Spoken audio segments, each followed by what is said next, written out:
They've dreamt about doing stand-up their entire lives, and tonight they finally get their chance in the heart of New York City. Will they crash and burn, or will this be the beginning of stardom? We're about to witness. Welcome to Deliriously Raw.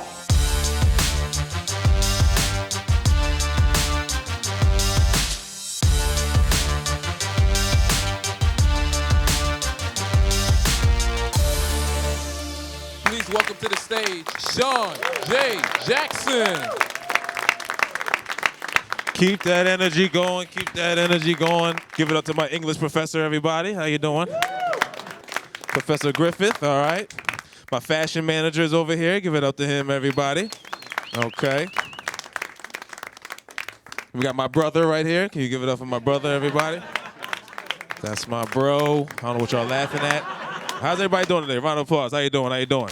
You got your fresh Timbs on. I see you. Give a round of applause for his fresh Timbs, everybody. Give a round of applause for them. It's raining outside, and there's no rain on the Timbs. Like, that's waterproof. All right, give it up for Morris Chestnut, everybody, over here. Got the muscle shirt on. You looking good, sir. Blink is working. All right. I see you with your nice outfit on. Give it up for Century 21. Go ahead, girl. Doing your thing.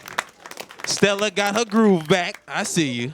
My name is Shawn Jackson. Let's give a round of applause for me. It's a new hoodie. So welcome to Deliriously Raw. This is the show that introduces new comics to the world. We have 5 brave comics here tonight, and they're here to perform in front of you guys. Is that all right? Yeah! So let's get this show started. Our first comic goes by the name Slim. Check out his video. My name is Slim. I come from Palm Beach County, Florida.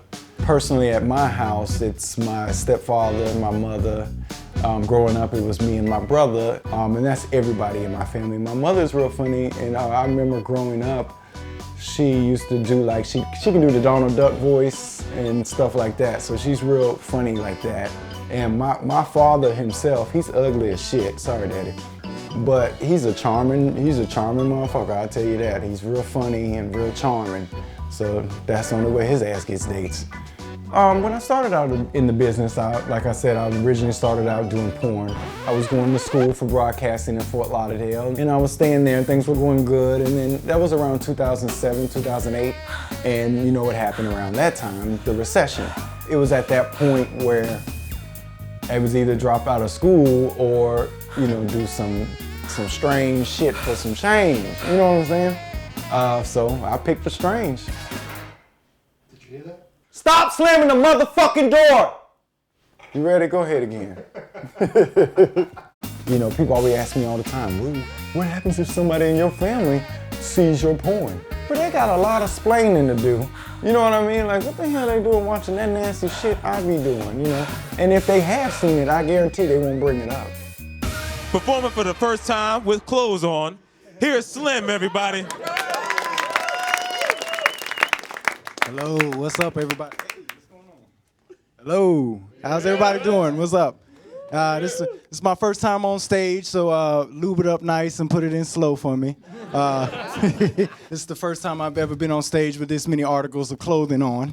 I used to do porn when I was in college, so you know that's a little odd one for you there. And I really don't have any, you know, really odd stories about doing porn. Most of it's pretty much, you know, you do your job and get paid. I remember the last job I did was, yeah, no, I mean, it's the job. I mean, whether it's a blow job or a hand job, it's a job. You get paid. You know what I mean? But I do remember the last time I did do porn, I realized this is going to be the last time I'm going to have to do this. It was a real rough one, and you like how I'm casual about it, ain't you? It was real rough. I was beating this white guy up. I was just tearing his ass up, and we took a break. He was bleeding all out the side of his neck and had a black eye. And the director pulled me to the side, and he was like, "You know, Slim, you're doing great. If you could just be a little bit more rough for me." A little bit more rough. I mean, I don't know where you're from. You know, he's a European dude. You know what I'm saying? But in America, you can't beat on white people like this. See, I'm about to catch a case. You know what I'm saying? That shit ain't right. You know what I mean? But yeah, so you know that was my past. I still joke around about it. You know, say hoe jokes here and there. You know, it ain't shit. I talk to my mama. My mama love to do hoe jokes back. It's funny how they so casual about it now. So much time has passed. I work for the Board of Elections now. So you beat me to it. You beat me to it. You beat me to it. So I was on the phone with my grandma, and I'm like, yeah, grandma. She's like, what you doing? I'm like, I'm going to bed early. I got to get up for, I got to work the polls tomorrow. You know what I'm saying? She didn't miss a beat. She said, well, that's a nice way of putting it. I'm like, no, wait, no, I'm working the poll site, working the election. You know what I'm saying? I talked to my mom, and same thing, without a beat. She said, oh, I didn't know you was a stripper now. I was like, well, goddamn, ain't that a bitch? You know what I'm saying? But it's all good to me. You know what I'm saying? I joke about it. Hell, I don't care what people call me. I call myself all kind of names. It's whatever it is. Hell, you can call me Guapale. I don't give a fuck. You know what I'm saying? You can call me Tapiccolo. I don't give a shit. That don't mean I'm going to answer. You know what I'm saying? Most people, walk around life and worry about, what people thinking and how people going to perceive them. Oh, my God, how should I look? How should I walk? How should I act? My ass be walking down the street like a goddamn 80s movie montage. I'm walking on sunshine. Whoa, and don't it feel good? You know what I'm saying? Like them damn medication commercials. You ever see them, you motherfucking medication commercials? You know what my favorite commercial is? The goddamn Traceba. You know that Traceba commercial? Traceba ready. I'm like, ooh, that's my shit. Traceba ready. Ooh, I'm glad I got DVR, because I can rewind that shit. I'm like, Traceba ready. Ooh, yeah. I was at the barbershop today, right, and there's the Puerto Ricans and shit. The goddamn Traceba commercial came on the Puerto Rican commercial. It's like, Traceba voice, oh. I'm like, no, they don't switch it up. They don't did a remix on that bitch. I'll tell you, I live a hard life. And I mean, not like it's all dramatic and terrible and stuff like that, but I've struggled. I've gone through the ups and downs of being in this industry and being an adult, period.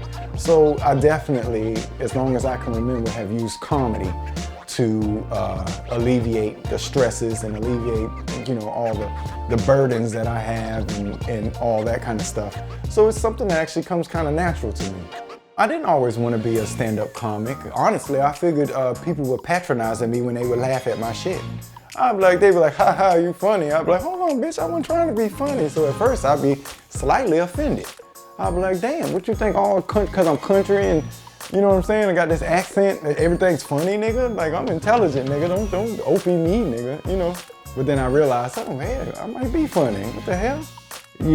My point of view always comes out as a joke, naturally. So I think, I'm in my own element right now, and I hope that it would branch out into something big. I hope, movies and real big gigs where people pay to come see you and stuff like that. Yeah, I can see that happening. Well, I have been practicing. Most of the time I practice for my dog, so I don't get that much feedback. I can't speak dog. But I do practice at the house, and I ain't above walking around talking to myself. I think my comedy style is kind of like a real life situations. I wouldn't know who exactly would be like, because I'm just so damn nasty. Because, I've learned a long time ago, if you put it out there, then it takes the fun away from them hater hoes. So I just say shit off the cuff right away. I'm not nervous. It's kind of like, how they say picture the audience is naked. I picture I'm naked. That's when I'm most comfortable. But yeah, I love watching TV. I love commercials. My favorite commercial is, if you ever home on the daytime, is them life insurance commercials, where it's always a black family coming home from a damn funeral, and they're like, oh, it's a damn shame Uncle Joe died. It's a goddamn shame. Your Yolanda ass can't hold her head over water with all them goddamn funeral expenses. I don't know what the hell she gonna do. If something happened to me tomorrow, I don't know what y'all cheering to do with me. Then out of nowhere, some nigga pop up in the kitchen window and be like, yeah, they got their first mutual insurance. It's no goddamn medical questions asked. It's low interest rate. Who the fuck is this nigga popping up in my window? That sound like a goddamn threat to me. You popping up in my window talking about life insurance, nigga. You gonna need it before I need it. That's all I'm saying. You know what I'm saying? That's all the hell I'm saying. You get the hell up out my shit. Hey, I know half of y'all out here, this is New York, half of y'all out here something. You're vegan, some kind of shit, you bullshitting with everybody, trying to make everybody else feel horrible. That's a damn shame, because you miserable, your ass walking around eating lettuce and shit. You know, I don't have too much of a problem with vegan. My grandmother's a vegetarian, so I'm used to that. You know, and me, myself, I would like to be, if I had the money, to be a pescatarian. You know what I'm saying? You see the lady in the back, she don't know what I'm talking about. She's like, a pescatarian, oh yeah, I got a cousin that's a pescatarian, and I got another cousin who's 7-day Adventist. Yes.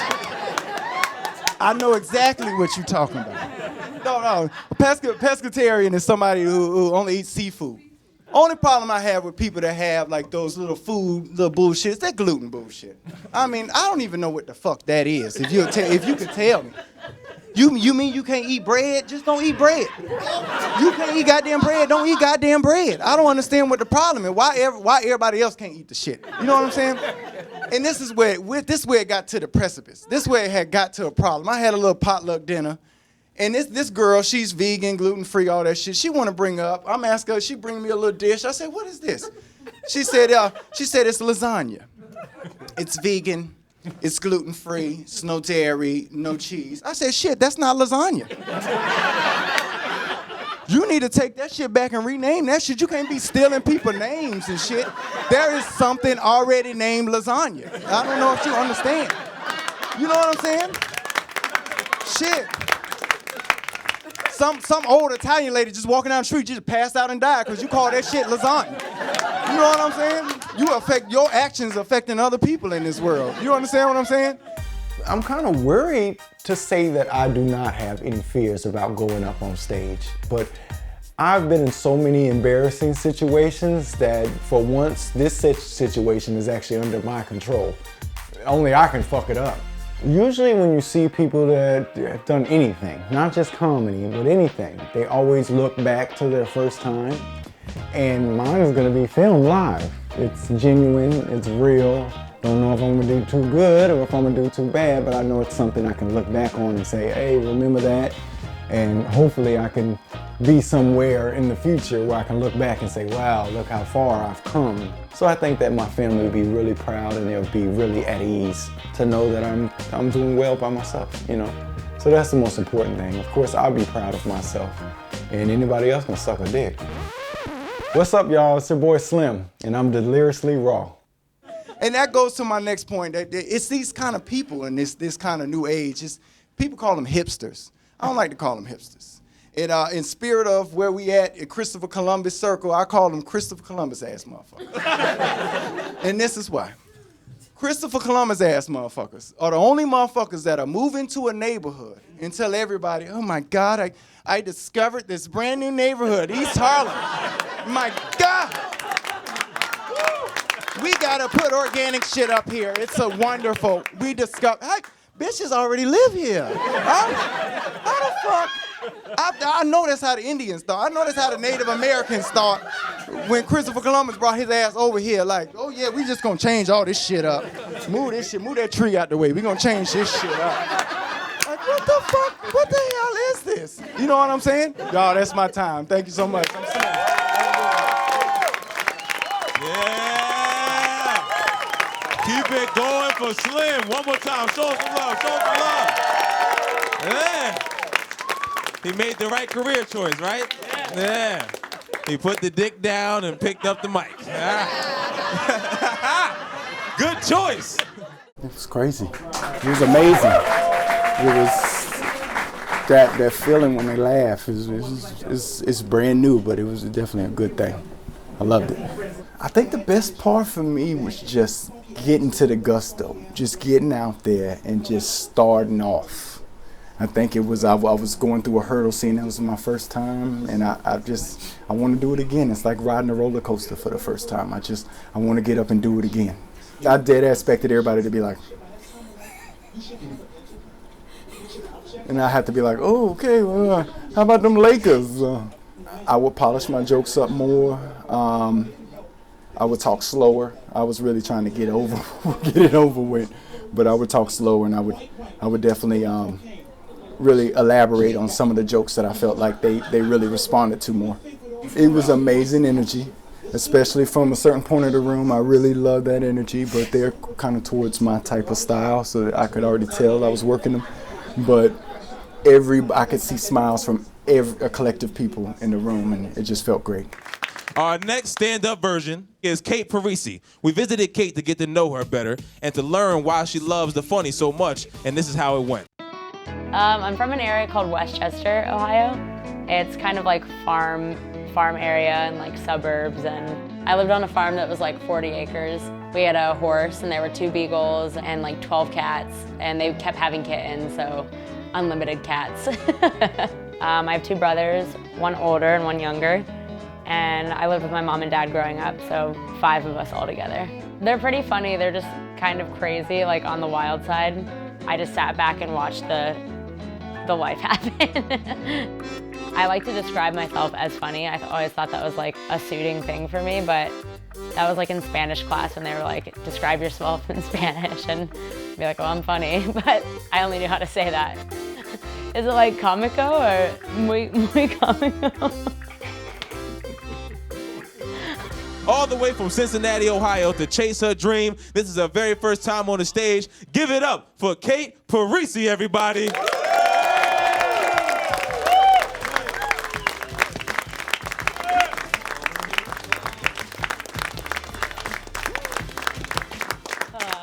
Well, here we are, finally. Longly awaited. Can you all hear me? Yes. Anyways, I'm from Cincinnati. My name's Kate. Shawn covered all of that, which is good. I was wondering if anyone in this room has ever been involved in a cult before, or if it's just me. Okay, so I was in a cult once, and I'll never really understand how full-blown adults get so wrapped up in these cults for years. And they like completely lose themselves. They're wearing like pastel clothes, and they have like these really weird hairstyles. They're wearing khakis for years, but they used to be like an accountant, which is very weird. So to give you like a mental maturity level, I was 17 at the time, and the oldest member enrolling at the same time was 52 with his wife and his 3 teenage kids. So long story short, I got to thinking, and I was like, honestly, they must have been like going somewhere like an amusement park or something, and his kids were being like assholes in the back, and he was like, you know what? If you don't stop this, I'm gonna turn this van around and we're all gonna join a cult. But I mean, I was 17, so I was like, this is easy that I got enrolled in this, but you're 52, so what happened? So anyways, in this cult, I lived in Asia for a year. I lived in China and Thailand, and I was working with human trafficking. And I know what you're all thinking, was she trafficked? Sexually, no, but I was trafficked back to America because we were very annoying in the way and very unhelpful. My ultimate goal with comedy would be to do sketch comedy writing for Saturday Night Live or late night with like Jimmy Fallon or Seth Meyers, but Saturday Night Live would be like the dream. I feel like stand-up is something that I've always been interested in as well. I just think it takes a lot more bravery than doing sketch comedy writing, because you can sit behind a computer and write something all day. To perform like stand-up for the first time, I'm terrified. I'm very anxious. At first I wasn't. I was like, this is gonna be just like a really cool opportunity, and it is like incredible. But now that it's getting closer, I'm like, what did I get myself into? But it's exciting. It's very exciting to try something that I've wanted to do for a long time. I think the key in storytelling with like stand-up is like the details.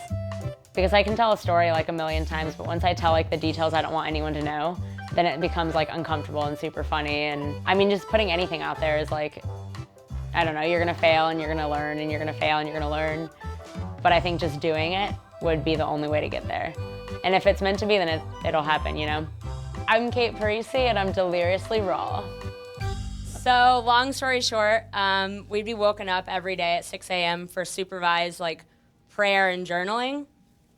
Which I thought was kind of weird because the cult leaders did the supervising, which was really weird because wasn't God supervising everything?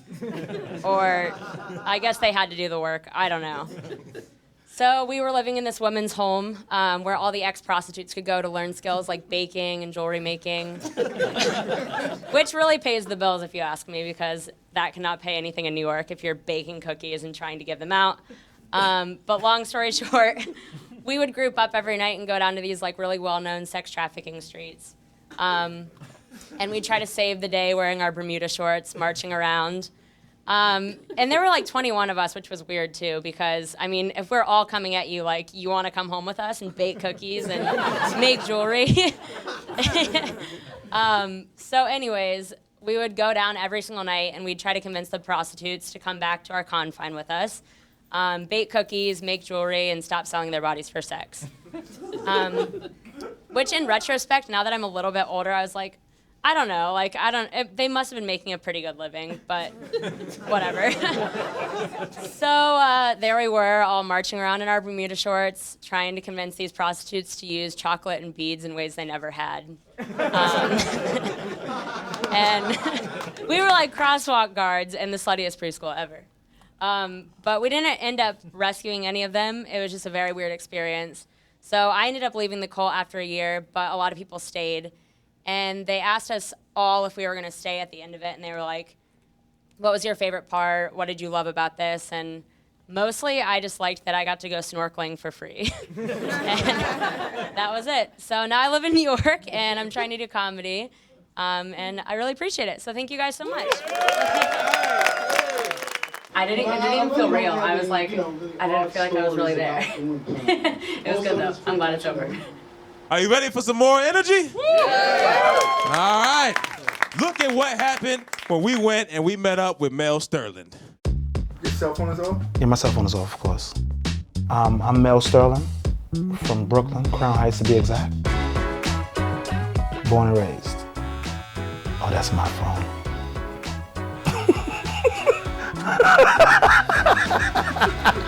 You're fired, bro. I was one of those special Negro kids. Had my dad my whole life. It's my dad, my mom. They're still married. They've been together for like 44 years. I definitely believe I get my funny bone from Mom Dukes, because my mom's is hilarious nonstop all the time. I got in trouble a lot in school because like I was snapping on teachers. Interrupt the class all the time. So I didn't graduate. Joke's on you. Joke's on me. Joke's on me. When I was in college, I would go to the basketball games and I would sit in the middle and snap on the other team. And I would have maybe about 40 or 50 people around me dying laughing. And that's when I really started getting the bug like, yo, I could probably do this. Yeah, it's orgasmic, baby. From Eddie Murphy, dude, like when I seen Raw, like I'm watching this dude got a whole stadium rocking. I said, I would love to be able to do that, just without the leather. All right, and here he is, y'all. Stand up for the kid, Mel Sterling, everybody. Keep it going.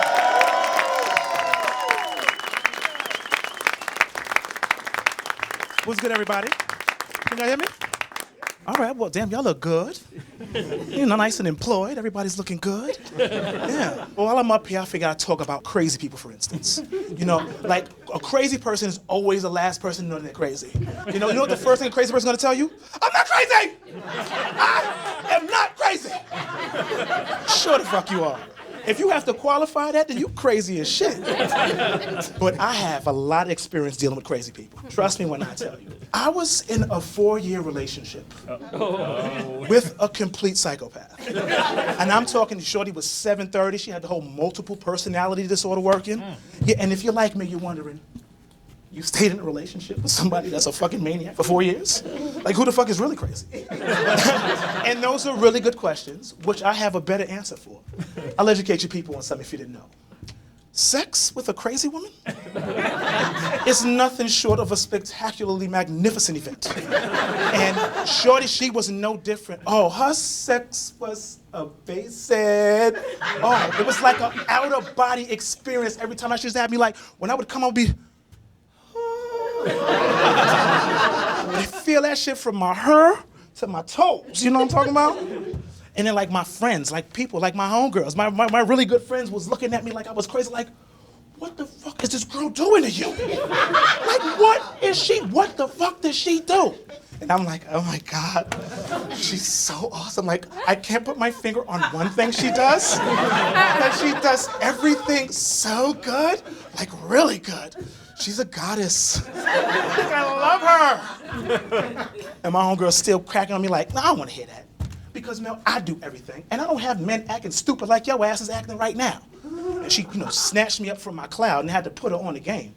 Because clearly she's not listening. And I had to tell her, sis, just because you do everything doesn't mean you do everything good. There's a difference in the two, trust me. Case in point. Sure, I would like to get my dick sucked. But what I would love is to get my dick sucked good. You see? There's a difference. Those two are mutually exclusive, right? But my sister, she's continuing this theme of not listening. She's like, oh, no, Jamel, you got to tell me one thing that this woman does that no one else does. And I'm like, all right, sis, you reaching now. I'm not trying to tell you all my sexual business. Relax. She's like, oh, no, fuck that, we grown. And besides, Mel, I seriously doubt you're gonna tell me something that I haven't done anyway. Still not listening. Didn't I just tell you this fucking woman was a goddess? I said, okay, I'll tickle your fancy. I'll tell you something that this woman does that no other woman does. So I'll invite her over to my house. She'll come in, she'll lock the door behind herself, grab me by my hand, walk me to my couch. When we're in front of my couch, she unbuckles my pants, drops everything to the floor, baby, drawers and all. And she hasn't even said hello yet. You feel me? She'll sit me down on the couch, get on her knees, and go to work. And I'm talking about serious porno star work, hand action, all the sound effects. She's like, tears. And then she's going to work and handling her business until I pop. And when I pop, she don't stop. When I pop, she don't stop. And keep going. Taking up all that baby gravy. And keep going till I get hard. Repeat. Hand motions. Sound effects. More tears. And keeps going until I pop again. So then I asked my homegirl, is that something you do? Let me answer that seemingly rhetorical question for you, sis. Of course you don't do that. You don't have the jaw strength of a fucking maniac. Only a maniac is gonna suck your dick that long and be that efficient while doing so. And that's a good thing for you fellas. The next time you get some really good head, you got some maniac jaw. But the messed up thing about maniac jaw is it usually comes with a maniac. What actually made me go up and do stand-up was one of my friends, that's dude I was cool with in college, my man named Q, he was actually like hosting and producing comedy shows. So I go to check out his show, and one of his good friends, he let him have like 5 minutes, and he was abysmal. Like he was terrible. I was like, I'm funnier than that. So I told my boy Q, like, yo, listen, next time you have a show, can I get 5 minutes like that kid? And that was it. My comedy style is more of like a storyteller. What I want my comedy to do, I just want it to come off like I'm sitting around talking shit to my friends. I'm usually in control. I'm usually in control of my emotions. I'm usually smoothed out, with the help of my marijuana, of course. With this performance that's coming up, it's consuming my mind. You know what I'm saying? It's just nerve-wracking. My biggest fear is just forgetting my place, like forgetting my jokes or not having the timing right. Like, I just want to be able to do what I know I can do. Now listen, I was with this girl for like 4 years. I could talk about her all night, but I won't relive that. But I give you my 2 favorite top stories, right? My 2 top stories in psychosis. So both of these stories center around her insane level of jealousy, right? There's levels to this shit, right? The first level had to do with the fact that she didn't like me liking celebrities. So one day, we're laying in bed, naked. We just finished having some of that incredible sex I just aptly described to you guys earlier. So as you'd imagine, I'm feeling really good. So good, in fact, a commercial comes on, and I see Beyonce, and I love Beyonce. And I'm like, oh, God, look at Beyonce. She's gorgeous. I love her. This fucking maniac starts screaming at me like Beyonce's my ex, like, the fuck you mean you love her? You don't love her, you love me. Do you fucking know her? Do you know her? No? I don't know her, not personally, baby, that's Beyonce. She is no threat to our relationship. What the fuck is wrong with you? She's like, what the fuck you mean she ain't no threat? So you mean to tell me if Beyonce wanted to be with you, you would leave me and be with her? Yeah? Of course. What kind of stupid ass question is that? Yes, I would leave you to be with Beyonce. Why would I not let her upgrade me? What kind of dumbass question is that? But that's not gonna happen. Beyonce is not leaving Jay-Z to fuck with me. You know, people have these grand ideas for stadiums. Man, I would just like to see my fucking name in lights at the Beacon Theater. If I get to the Beacon, I could get anywhere, brother. My ultimate plan to make that happen is to first and foremost stop being a pussy and just get to it, because this is what I'm supposed to be doing. Period, point blank. If comedy's done one thing for me, it's shown me that things that you like previously thought were impossible, they're not impossible. You know, like, it can be done. Once you get past yourself, it can be done. I am Mel Sterling, and I am deliriously raw, but I use condoms though. So the second part, the next level of her jealousy, centers around, like, she always had this shit where she thought I was cheating on her, which is so insanely, so preposterously absurd. No one was putting it down with like her. I was never gonna cheat on her. And like I told you earlier, she had that whole multiple personality disorder shit working with her. It's like I was fucking with 3 and 4 chicks any fucking way, so why am I cheating? You know? Listen, baby, she was high grade reefer in a land full of Reggies, baby. You know? So one day we get into an argument. I'm on the phone with my aunt, she's claiming I'm on the phone with a girl. And that pissed me off, so I hang up on her, and I just watch TV. I'm watching videos, waiting for my game to come on. So I get this loud-ass knock on my door. She shows up to my house. I look out my window. So she's sitting there banging on my door, and that shit is pissing me off. So I say something that I know is gonna piss her off. I'm like, hey, cut all that fucking racket out. I can't hear Beyonce on TV. What the fuck did I say that for? She stopped banging on my door and started banging on my window. She's like, boom, boom, shh. I go over to my window, and then she's bleeding on her wrist. She's like, let me in. I'm fucking bleeding. I'm like, man, get the fuck out of here. You broke my window. I ain't letting you in. She's like, I don't give a fuck about your window. You better let me in, or I'm gonna take a piece of this glass and eat it. Oh, really? Eat the whole window. Cut your fucking stomach out. You just broke my window. This maniac proceeds to pick up a piece of glass, put it in her mouth. I run outside. I tackle to the ground. I take the glass out of her mouth, cut the shit out of my finger. My finger is bleeding, but I don't give a shit about none of that. My only concern is that throat. That is a very valuable throat. She works miracles with that throat. And that's the first thing I say. Baby, did you cut your throat? Did the glass cut your throat? Is everything okay with your throat? Listen, guys, that's my time. I'm Mel Sterling. Enjoy the rest of the show, guys.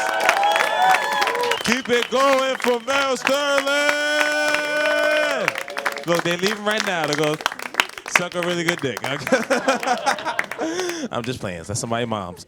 Oh, it was awesome. It was kind of shaky at first, but it was awesome, man. Like, as soon as I got into it, man, it was like you could feel like all the work I put in paid off, man. You know, it was a lot of rehearsing. It paid off. I was flowing up there, it felt like. I kind of fucked up a little bit, a couple of parts, but could have been better. This is nerve-wracking. Just thinking about having to rehearse makes me nervous. But it's not that bad. Like, I'm making a monster out of a kitten. Like, this whole crowd is set up for me to win. There was nothing to be nervous about, you know? But I still was, you know? This is something I could do. This is something I could possibly end up being great at. Our next comedian is a very funny guy, and you will see from when we visited him and his beautiful wife and their lovely home. I'm from Lakeland, Florida originally. It's like a smallish town, like 100,000 people, but very agricultural focused. My parents think I'm funny to an extent, but every now and then with my mom, I toe the line of too inappropriate, and she goes into mom mode and goes like, "Cat!" You know. But overall, yeah, I think they think I'm funny. I met Kylie at Gator Wesley. It was the United Methodist student ministry, so that's where me and Kylie kind of first hung out. Through my eyes, success for him would be him being fulfilled in what he loves to do. As long as he is living his dream and he's happy and he feels like he loves what he does, that's what's most important for me. She's so supportive in our entire comedy process. Just constantly, I feel like I need to thank her like every second for how many horrible shows she's gone to and how many practices she's had to deal with. She's been amazing and all I could have ever asked for. Kylie is so pretty, she looks like she is shitty. And beautiful. Thank you. I love you. You're cute. Nice eyes. And thighs. All the way from Gainesville, Florida, let's give a big round of applause for Kenneth Haskins.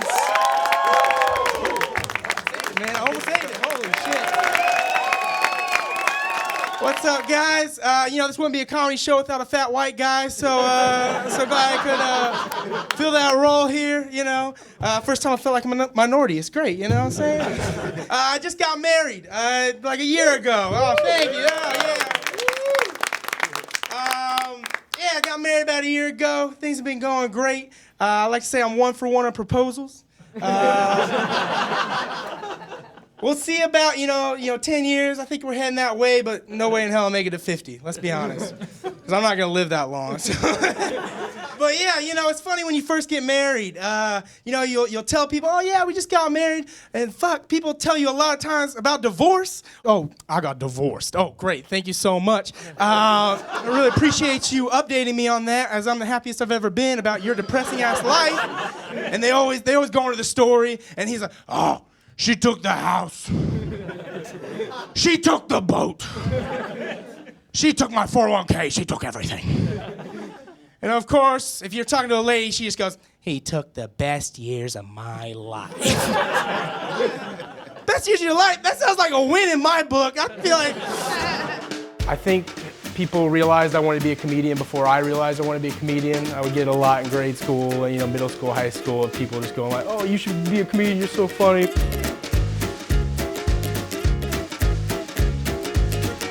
I was definitely the class clown, got in trouble a lot.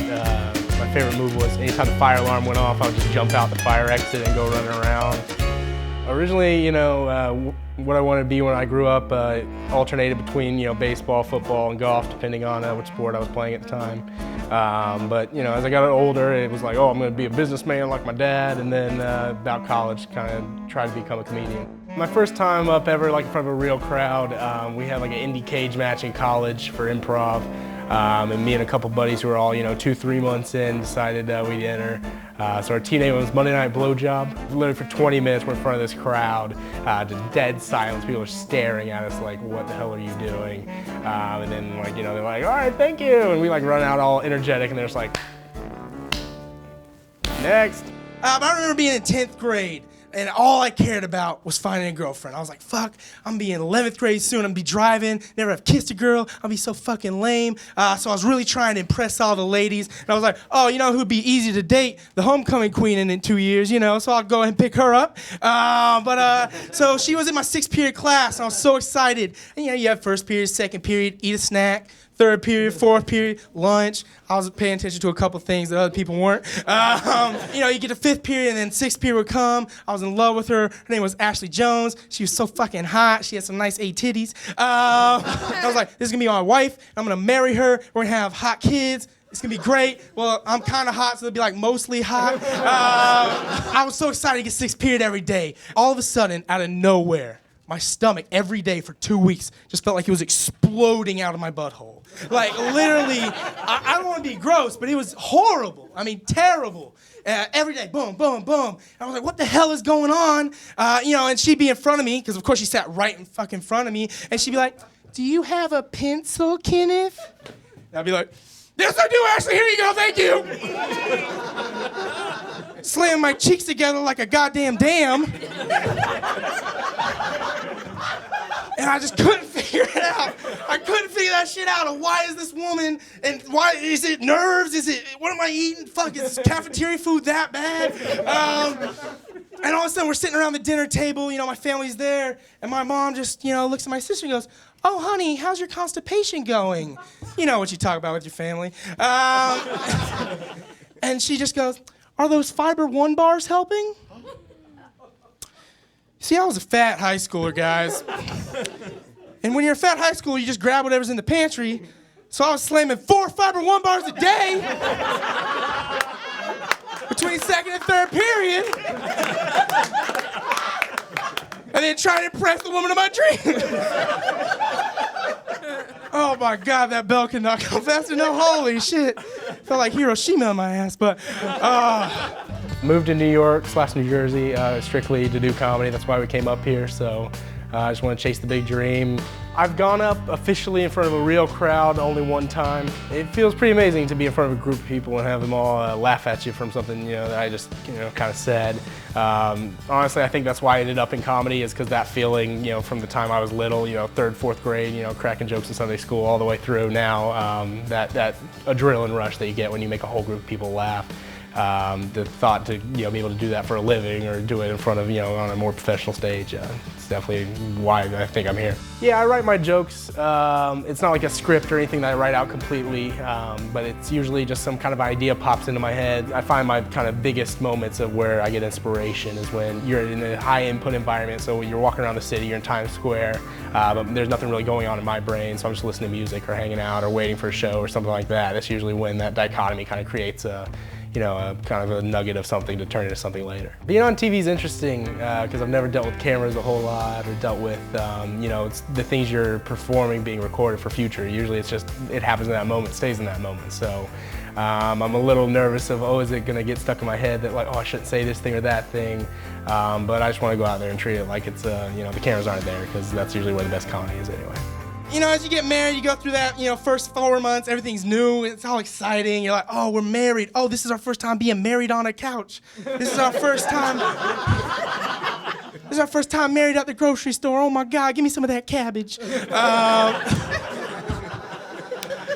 You gotta keep these exciting. We're at like year and a half, and I'm like, all right, time to start, being more intentional in the way I, pleasure my wife. So, one night she was out late, she had work or something, I was home, and I was like, what, I'm gonna do something special. I lit candles, I had rose petals, wine in the fridge, chocolates, everything, whole 9 yards.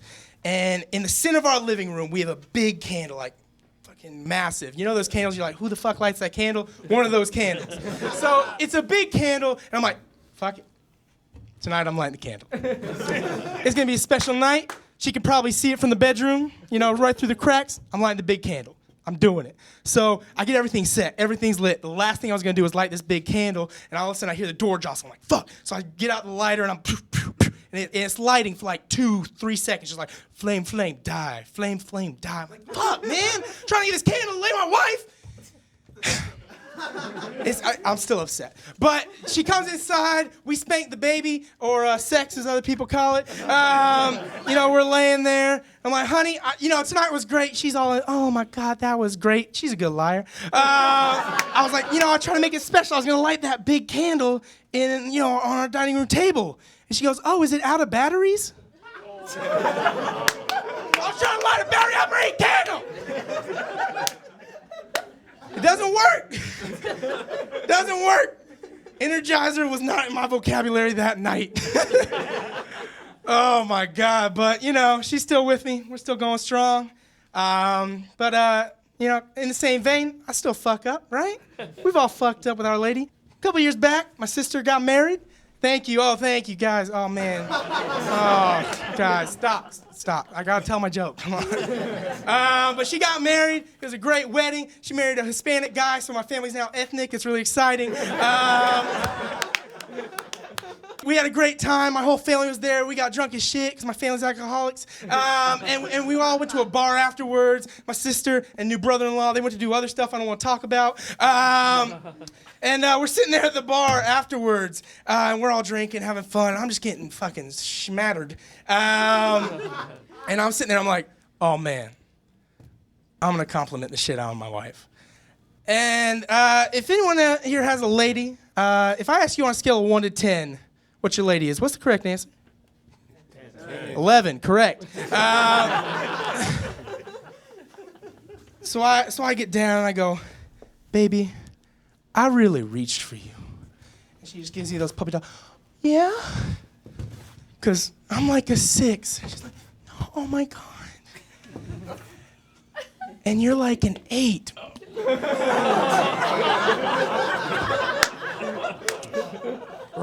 answer.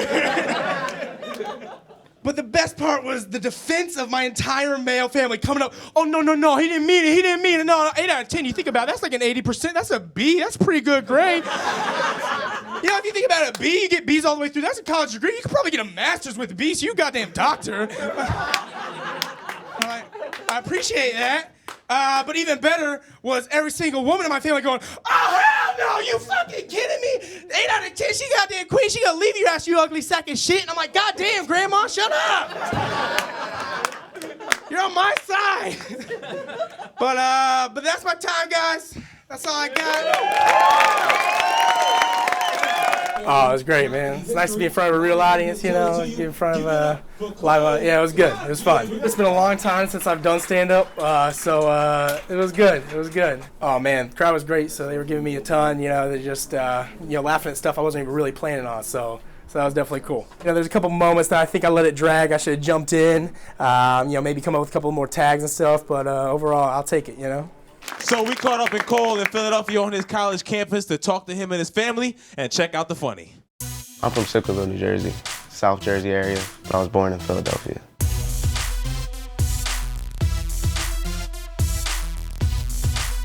I was definitely the class clown in school. Gotten in trouble multiple times. My parents really didn't see my funny side until recently.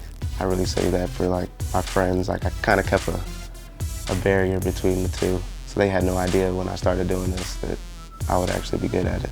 It would only be November and December. Then you come home, your grades check out, and then in January, take your car back. My parents are funny, especially my dad. My dad is one of the funniest people I know.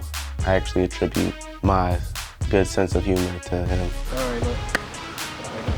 I'll talk to you later. The type of kid I was growing up, I was like a hybrid of sorts. I was a varsity athlete throughout all of high school, but I also was on National Honor Society, had like 4.0 GPA, so could kind of, I don't know, get along with everybody really. Give it up for Cole Cosby, everybody.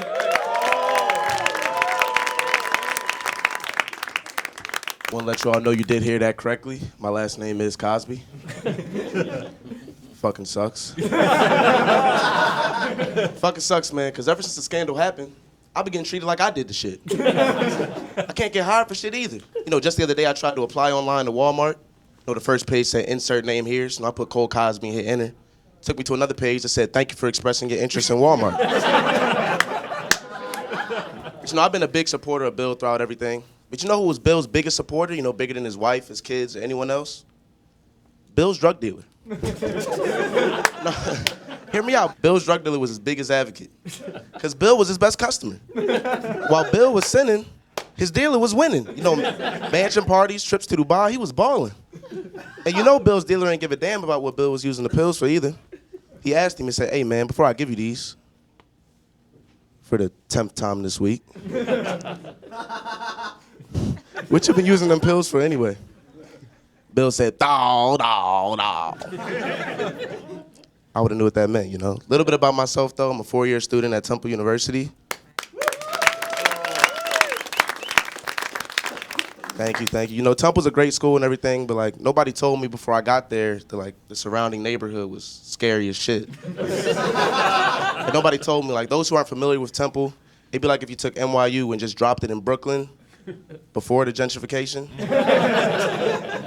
You know, it's scary out there, you know, but they didn't tell me that before I got there. Like, it wasn't in the brochures, wasn't in the commercials. And I feel like that's something they should tell people. Like, they talk about a bunch of shit that no one cares about, you know, diversity, university, Fox School of Business, but they never mention that I might get fucked up on the way home. And I feel like that's what's most important. Like, that's something you shouldn't just have to find out, you know? Because it's serious out here. Like, you could cross one street and be subjected to minor injuries. Like, it's just wild. And I'm a black student.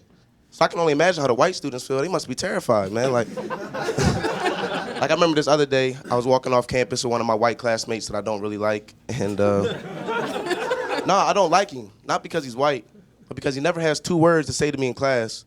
But the second class is over, he's all up in my face when it's time to walk off campus like I'm his black escort or some shit. But he couldn't have been any more wrong, man, because out of nowhere, 4 niggas came out of nowhere and started beating the hell out of my white classmate. And don't get me wrong, I wanted to help. Like, I did want to help, but I also realized I didn't know him that well. So, you know, I was cool with just watching.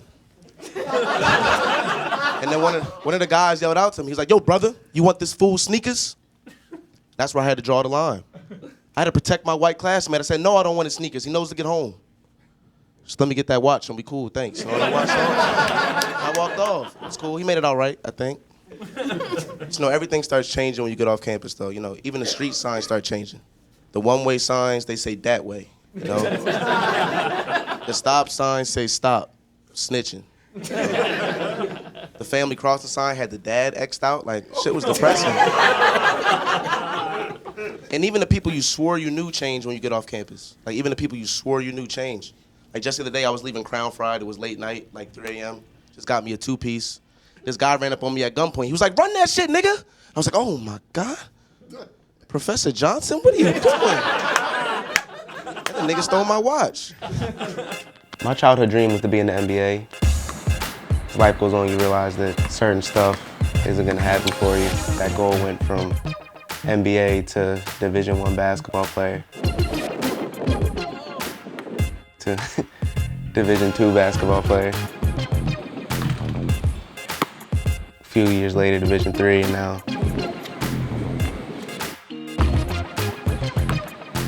you know, only junior on JV, you start to question. First time I knew I wanted to be a stand-up comic was in middle school. So I started jotting down ideas in this email draft I still actually have today and refer to sometimes. I didn't tell everyone I really wanted to be a comic, but I ran it by my close friends who all agreed that I would probably be good at it if I pursued it. I like to think that my comedy style is intellectual. I try to pride myself on writing jokes to where you have to think about it. No, I'm an engineering major at Temple. Engineering major. Fuck engineering, no. I hate engineering. First reason I hate engineering is because my parents forced me to choose it. But eventually I got fed up. I said, you know what? Like, what if I don't want to do this with my life, Dad? Like, what if I just want to pursue my dreams of being a comedian? He snapped on me. He said, nigga, you ain't funny. He said, nigga, the only thing funny is a 30-year-old broke-ass comedian still sleeping on his parents' couch. Isn't that terrible? The only thing funny is a 30-year-old broke-ass comedian still sleeping on his parents' couch.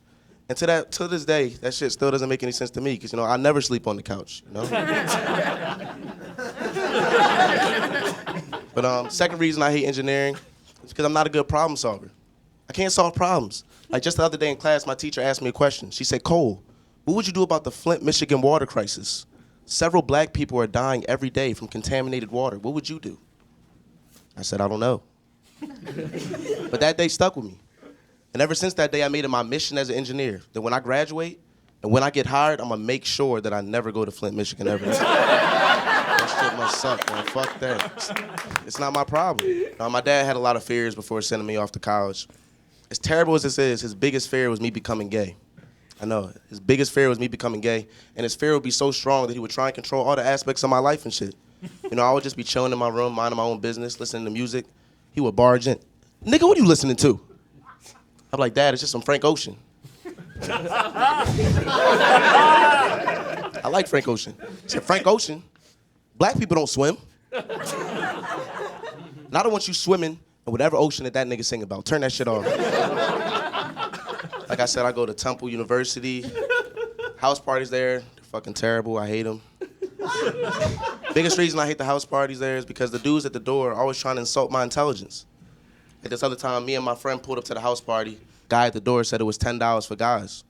So my friend came up to me, he was like, you know what, $10, I don't really think I'm fucking with it. And I agreed with him. $10 is way too expensive. Then the dude at the door was like, all right, niggas, just chill. I'll cut you niggas a deal. How about 2 for $20?